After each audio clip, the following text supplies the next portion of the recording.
Hello everybody, it's Larry, and today's video we're going to talk about how to search Ancestry.com using wildcards, and hopefully we'll show you some things that you haven't seen before, or if you have, maybe some new ways to use the search in order to maybe break down some of those brick walls. So before we get going, I want to say thank you in my Texas accent to Marseille Herbert or Hebert. Join us on Patreon as a supporter. Every little bit helps. So if you haven't taken the time yet, take a moment, go over to patreon.com/DNA Family Trees and consider supporting us on Patreon. You know, even a coffee a month would help keep us awake to keep doing the videos. Anyway, so getting into the search. And if you click on the search, I typically do all collections unless I'm doing sourcing, in which case I'm going to be looking at really the censuses only. You know, if I'm making a quick tree and just trying to prove that they're correct before I waste a lot of time on it. So, you know, we talked about making a tree real quickly and sourcing it out. But I like to go all collections. And that gives us the most information. Now, we're going to talk about one of the surnames in my family tree, and that's McFarland. And you notice I do not have exact clicked. Okay, so this will give us all the variations for that. So we get McFarland, and you wonder, well, why does it have, you know, these variations? One of the important things when you're dealing with ancestry, do not get hung up on the spelling, especially once you get into the 1800s and before. And if your relatives migrated and they came from another country, their accents were probably strong and thick, and as a result, very hard to understand. And the census takers would write them down as best they heard them. So McFarland, okay, all of you in Scotland, Ireland, England, quit laughing at me. Anyway, so, you know, try to spell that name as I just said it, McFarland. So is that F-A-R-L-I-N, L-A-N-E, L-A-N-D, L-I-N-G, you know, how is that spelled? And you don't know, you're a census taker and you're taking the names of literally tens of thousands, if not, you know, more people. And so you're writing them down as quick as you can. And, you know, they say, hey, you spell it like this. And most people back then couldn't read and write. And so they would say yes, rather than be embarrassed and say that they couldn't read or write. So they'd say, oh yeah, that's how I spell it. And they'd go on. And if you look at the censuses, it tells you, you know, could this person read and or write? Sometimes it'd say yes when it was not true, and that's particularly why you have a lot of the misspellings. So do not get hung up on the spellings. But you notice right here, even if I do the sounds like and similar and all of that, I still get these same group of names because the sounds like McFarland right here doesn't sound like McFarland. There are no McFarlands or McFarlanes or anything there. And that's where the power of the wildcard searches comes in. So we come to our edit search, and I'm going to take off the last two characters. In this case, you know, we're right here. We're taking off the I and the N, and I'm going to put an asterisk in. That is Shift 8. And what that does, it says wildcard. It means it can be anything.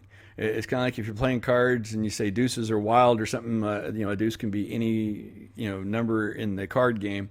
Well, it's the same thing here. A wild card means that it can be anything. It can be A, B, C, D, E. It can be anything.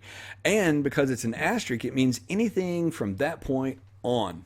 So M-C-F-A-R-L, that has to be there. And then after that, it can be any characters.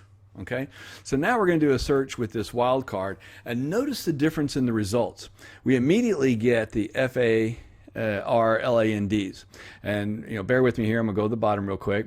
We get L-A-I-N, L-A-N-E, and let's go up. And so we go another one, some McFarlands.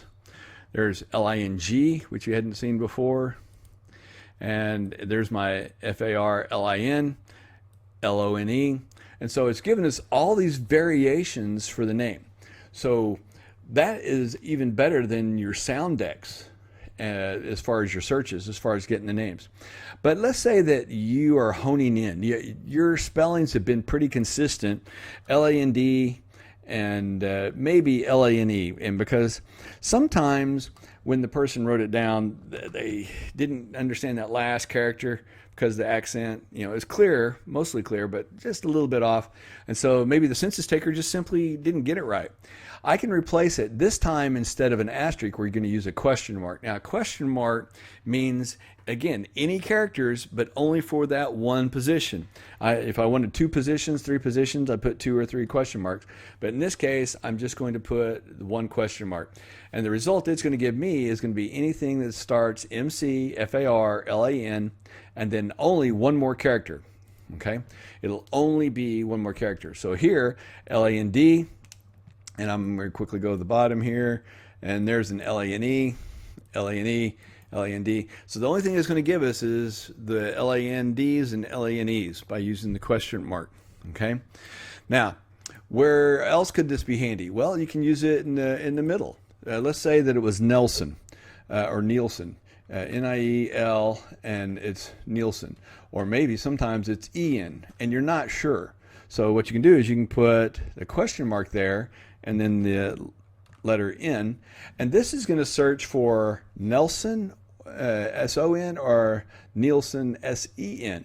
Okay, those will be, or if there's an O. So there's an O-N and there's an E-N.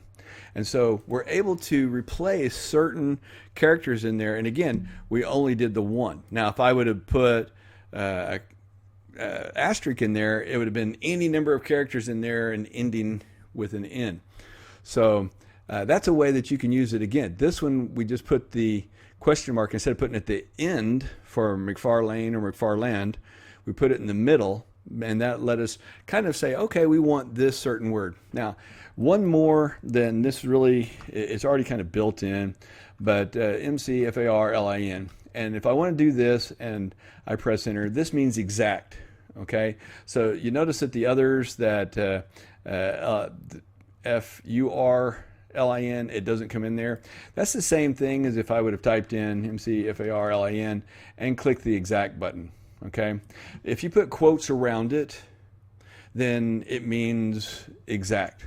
All right, but it's already got that. You can just click on it, and that's probably much easier. But if you're a fast typist, and some of you, it may be faster to do it this way than moving your mouse down and clicking, because you have to grab your mouse, you're typing, and you can just type it in, and that's just 2 extra characters. Or get your mouse, move it, and click it, and then it pops it up, and then come over and click again. So you can just type it in, hit enter, and move on. Just depends on your typing speed. But there you have it. That's kind of the wildcards. Now, Google uses more, but as far as Ancestry, this is all they use. They use the asterisk and the question mark. Now, the documentation on Ancestry says the asterisk only goes to, it's that spot in 5 characters. I've seen it give more than 5 characters, so I don't think that there's a limit like that. And there are some errors that it does make, and I'll show you with that one. If I was to use NELS N, and this is different than the Nielsen that we did earlier, do Nelson, and you say, okay, here's the Nelson, and give the different spellings. But if I come here to page 2, and we come down, notice right here, there is no Nelson here. Usually, if it's not like this, it means that they're further down in the census, but in this case, it's not. Normally, I would say, hey, if you do a search for a name and it doesn't come up, if you look, they're probably listed as somebody underneath, maybe a living with, a cousin or something is living with somebody. But there's no Nelson right here. It did NE and then the BIO. It actually used a 3-character replacement in there. So it does have its glitches. It's not 100%, but it is more accurate than it's not, and it will help you out. Now, I was able to actually use this to make a breakthrough on my McFarlane line, because he spelled his name MCFARLIN, and so did his father, but his father was also interchangeable with LAND. That's where it changed. Evidently his father still had that pretty thick accent, and then as it went on, the son adopted that accepted spelling of LIN and kept that going. And so that's how the McFarlane, as my family, but it is McFarland. They're all the same. And I was able to find that documentation by putting in the wildcards. And hopefully you'll find a breakthrough too. So if you found this video useful, give it a thumbs up. Don't forget, check us out on Patreon. Every little bit helps. And I hope you guys have a great week.